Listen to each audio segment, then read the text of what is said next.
Umuli pang pagpigil kay Heinz II ang ginawa ni Diana sa may pag-aalangang sinabi na kung sakaling nahihirapan si Heinz, maaari itong uminom ng kaunti sa kanyang dugo saka iniabot ang braso habang natatakot na nakapikit.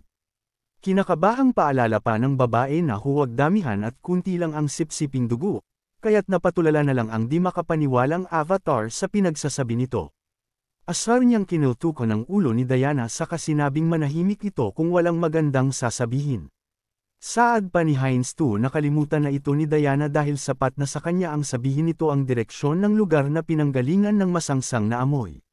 Mula sa labas ng chamber maririnig ang malakas na pagdaing ng isang lalaki, habang mautoridad namang nag-uutos ang isa na animoy naglalaban ang dalawa. Hawak ng sugatang lalaki ang espada habang isang mayabang na vampira ang naghahaman sa kanya. Saad pa nito na kahit isang beses lang siyang masugatan ng lalaki gamit ang espada ay hahayaan niya itong makatakas. Nanginginig namang may pagbabakasaki ang lalaki na inangat ang hawak na espada sa kasumugod sa kinarurunan ng vampira, ngunit bago pa man niya magawang makalapit agad siya nitong sinalubong ng pambihirang atake. Pumulupot sa lalaki animoy bagan ng dugo mula sa kamay ng vampira, at napasigaw na lang siya nang magsimula itong tumusok sa kanyang katawan. Walang magawa ang lalaki kundi antayin ang kanyang kamatayan nang maramdaman niyang sipsipin ng mga nakatusok na bagan ang kanyang dugo at lakas. Tuluyan namang naging kalansay ang walang buhay na lalaki, habang ang vampira ay may pagreklamong sinabi na nakakadiring at walang gana ang naganap. Agaran pang utos ng vampira sa isang goblin na linisin ang basurang lalaki, saka ibinili na sa sunod ay magdala ito ng mas matibay na alay. Sumagot naman ang goblin ng pagsang-ayon at tinawag na Lord Tiapol ang vampirang kaharap. Habang abala ang goblin sa paglilinis sa kalansay ng lalaki, napansin niya ang animoy gumagalaw sa madilim na parte ng silid kaya't naitanong kung sino ang naruroon. Nagsilabasan mula sa sulok ang napakaraming kalansay na naglalakad patungo sa kinaroroonan ng vampira, kaya't napaatras na lang si Tiapol kasabay ang pagtatanong kung paano napunta roon ang mga nakakadiring bangkay. Agaran niyang inutusan ng kanyang mga alagad na goblin na sagudin ang mga kalansay, na agad din namang sinunod ng mga ito matapos iutos na linisin ang mga nakakadiring bangkay. Habang papasugod ang mga kalansay kita naman ang pagdating ng kulay asul na liwanag na pumaunahan sa mga ito, at takang napatanong na lang si Tiapol kung sino ang di kilalang nilalang sa kanyang harap. Tanong pa ni Tiapon kung isa ba itong demonomon siya mula sa Covenant of Destiny at paanong natagpuan nito ang kanilang kinaroroonan. Mula sa asul na liwanag lumitaw ang Immortal King na si Hans na siyang unang avatar ni Sang Yun. Walang imik itong matalim na nakatingin kay Tiapol, habang ang vampira naman ay asar na nag-iintay ng sagot nito. Nang mapagtantong walang balak na magsalita si Hans agad sinabi ni Tiapol ba hindi ito ang mahalaga. Kaya't muli na lang siyang magtatanong matapos pulutan ng ulo ang kaharap na si Hans. Pagkasabi nito sunod-sunod na niyang pinagpira-piraso ang mga kalansay na naruroon gamit lang ang kanyang matatalim na kuko. Seryoso namang pinagmasdan ito ni Hans habang napapatawa sa isip nang maalala ang sinabi nitong aitit ira lang ang kanyang ulo. Kasunod nito ikinuyong niya ang kamao saka ginamit ang kapangyarihan upang ipunan ang matutulis na parte ng mga kalansay. Mabilis na pinakawala ni Hans ang animoy mga sibat na gawa sa buto, patungo sa nag-aatay na si Tiapol ngunit natigilan siya nang maramdaman ang pagkapit ng isa pang kalansay na lumabas mula sa sahig. Hindi lingid kay Tiapol ang bilis ng bawat spell na binibitawan ni Hans, na halatang hindi niya makayanang iwasan. Sa gitna ng kawalan ng tulong at pag-asa sumulpat mula sa likuran ang nagdudumaling si Heinz II at tinawag si Lord Tiapol. Agad namang naisip ng vampira na dumating na ang kanyang reinforcement nang makita niya ang avatar. Agad nagpaunahan si Heinz II kaya't nakangiting nasabi ni Tiapol na tama ang dating nito, saka itinanong kung nai-report na ba ni Heinz II ang tungkol dito. Ayon naman sa avatar na ang si Lord Wisek at mga tagasunod nito ay kasalukuyan ng papasok sa kinaroroonan nila, dagdag pa niya na nauna siyang pumasok upang i-assist si Lord Tiapol. Umakmang susugod pa si Tiapol sa kasinabing mag-focus si Heinz II sa pag-assist sa kanya, dahil makapangyarihan ang kaharap nilang tinawag niyang Demi-Lich. Paalala pa nito kay Heinz na imbes na subukan nilang manalo ay antayin na lang nila ang paparating na back-up, ngunit di na niya natapos pa ang sinasabi ng maramdaman ang pagkagat ni Heinz II sa kanyang leeg mula sa likuran. Takang naitanong pa ni Tiapol kung bakit ito nagawa ng kanyang kauri sa kasinabing nasisiraan na ng ulo si Heinz II, na patuloy pa ring nakakagat sa leeg nito. Lalo namang dinagawang pumalag at manlaban ni Tia Paul nang lumitaw ang animoy ugat, na pumihil sa magkabila niyang kamay. Alam niyang ang pagpigil na iyon ay kagagawan ni ng Immortal King, kaya't napagtanto na magkasabwat ang dalawa. Pasigaw pang utos ni Tia Paul kay Heinz 2 na tigilan nito ang ginagawang pagsipsip sa dugo niya, dahil ang cannibalism ay isang mabigat na kasalanang nakasisira ng isip. Lupaypay at halos buto na lang si Tia Paul nang bitawan ni Heinz 2 at nang bumagsak ito sa sahig. Nasabi pa ng Avatar na ang pagkasira ng isip ay hindi tatalab sa kanya. Matapos matalo ang isang pure-blood vampire nagkaroon si Heinz 2 nanograms bagong abilidad na blood magic. At sa pamamagitan nito sinubukan niyang sirain ang blood barrier na pumoprotekta sa nag-iisang atol na naruroon. Bagaman may pagtutol na sinabi ni Hans na wala ng oras para rito, tinuloy pa rin ito ni Heinz at napangiti siya ng tagumpay na masira ang barrier. Malakas na sumabog ang atol kaya't nakuha nito ang atensyon ng iba pang mga nagbabantay na goblin. Nakangiting tinitigan naman ni Hans at Heinz 2 ang lumiliwanag na ikalawang fragment ng Immortal King. Buong pananabik naman itong sinubukang kunin ni Hans, ngunit agaran siyang tumilapo ng hawakan nito samantalang si Heinz ay bigla ding napaatras. Dahil sa lakad nito kahit na sinasala ng Mind Hub ang anumang negatibong pag-iisip, ay halos hindi pa rin ito makayanan ng dalawang avatar. Sa gitna ng paghihirap ng dalawa upang makuha ito naisip ni Sang Yun na ay focus ang lahat ng mental power ng dalawang avatar kay Hans. Isang malakas na pagsabog ang naganap na umabot hanggang sa labas, kaya't napaatras ang grupo ni Lord Wisak na papapasok. Tula lang natigilan ito nang makita ang kulay asul na utok na nanggagaling sa loob, kaya't nakabuntong hiningang naitanong kung huli na ba ang kanyang pagdating.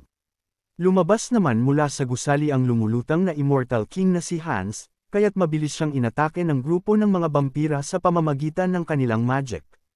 Bagaman tinatamaan ay wala man lang itong nagawang pinsala kay Hans, kasunod nito ang mabilis din niyang pagbalik ng atake na ikinamatay naman ng ibang vampira.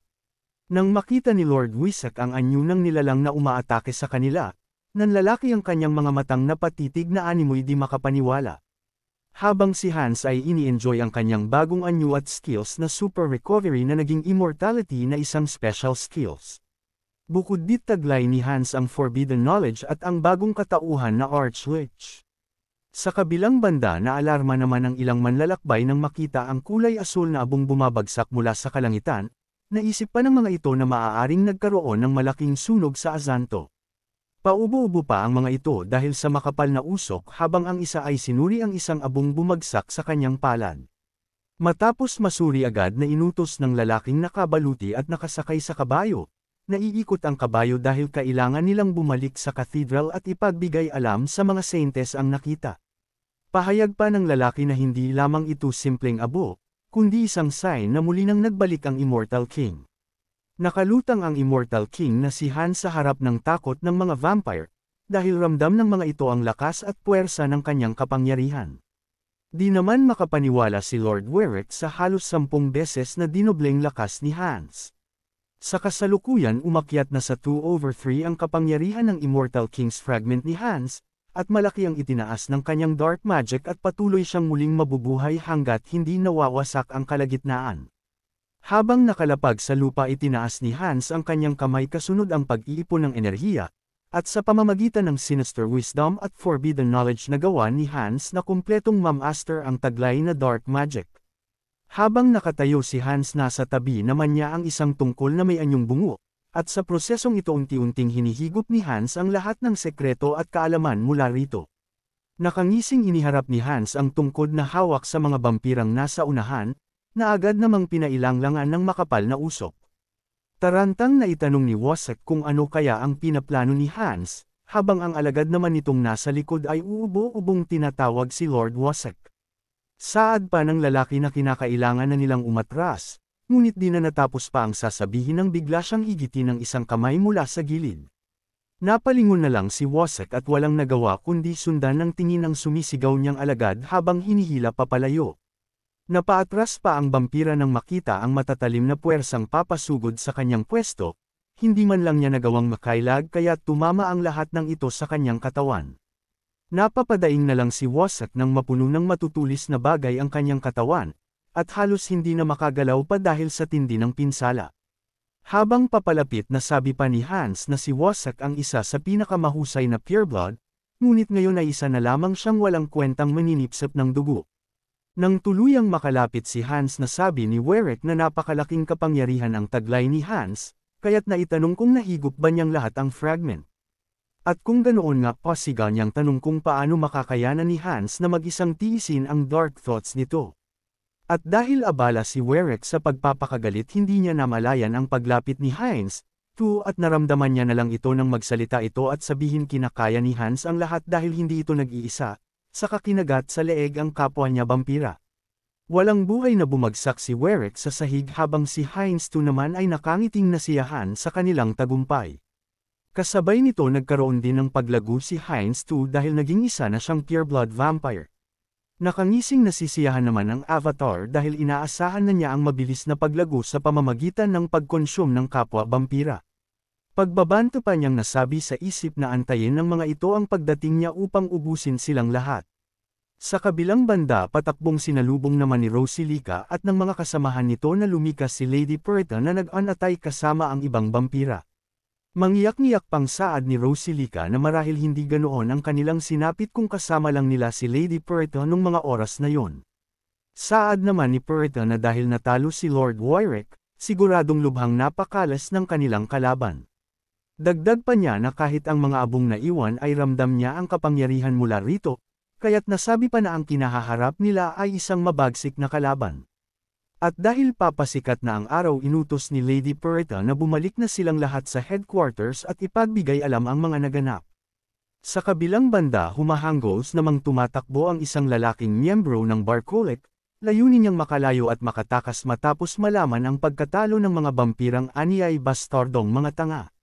Saad pa ng lalaki na naghahari Herian ang mga ito na animoy makapangyarihan, ngunit nagawa lamang na talunin ng ganun kadali. Ayon pa sa kanya pagsasayang lamang ng oras ang ginawa niyang pagtitiwala at pagsunod sa mga ito, at habang nasa gitna ng kalaliman ng pag-iisip din niya na malayan ang paglapit at paghawak ni Hans. Malakas na napasigaw na lang ang lalaki na dumagundong sa buong kabahayan bago tuluyang namatay. Nanatili si Hans sa lungsod upang tapusin ang mga natitirang miyembro ng Barcolax, habang si Heinz 2 ay umupo ng maliit na grupo ng mga ngalakal saka umalis kasama ang makapatid na Diana at Aaron. Abala si Heinz 2 sa pagluluto ng pagkaing nais niyang ipatikim sa magkapatid na sabik namang nag-iintay, namilog at nagliwanag pa ang mata ng mga ito nang ihain ni Heinz 2 ang napakasarap na special steak. Malawak na nakangiting nagpasalamat ang magkapatid para sa pagkain sa nasisiyahan din namang Avatar. Marahil dahil sa kanilang pag-alis sa lubhang napakadelikadong syudad, kaya't ganoon na lang ang kasiyahan at ngiti ng magkapatid. Habang kumakain ang dalawa na itaon ni Heinz kung totoo na ang uncle ni Diana, ay nagpapatakbo ng isang shop sa Eastern Rapalesi. Nakangising saad naman ni Diana na totoo ito, ngunit hindi siya sigurado kung magagawa ba nitong tumulong sa kanila. Agad naman sinabi ng Avatar na huwag na itong alalahanin ni Diana. Ayon kay Sang-Yun na kung lumala pa ang kanilang sitwasyon bibigyan niya ng mabigat na halaga ang tiyuhin ni Diana, upang masuportahan ang magkapatid. Dahil sa tagal ng kanilang pagsasama aminado si Heinz 2 na na-attach na sa magkapatid, kaya't may bahagyang lungkot sa oras na kinakailangan na nilang maghiwalay. Ilang taon na rin ang huli siyang makaramdam ng ganoong emosyon, at ayon pa kay Sang-Yun marami na ang nagbago sa kanya mula nang pumunta sa lugar na yon ang kanyang avatar. Napansin naman ni Diana ang malalim na pag-iisip ni Heinz 2, kaagad niya itong tinawag at tinanong kung ayos lang ba ito. Pabulong pang saad ni Diana na marahil kulang na sa dugo si Heinz 2. Napatawa naman ang avatar na vampira sa kasinabing ayos lang siya, saka nasabi sa isip na kakatapos lang niyang magpakabusog sa mga vampirang naiwan sa village. Habang ang mga bangkay ng mga ito ay ginagawang undead ni Hans. Isa-isang inutusan ni Hans na mga itong pumasok sa subspace na masasabi ni Hans na kagamit-gamit, dahil walang katapusan ang pagpasok ng mga ito sa sobrang dami.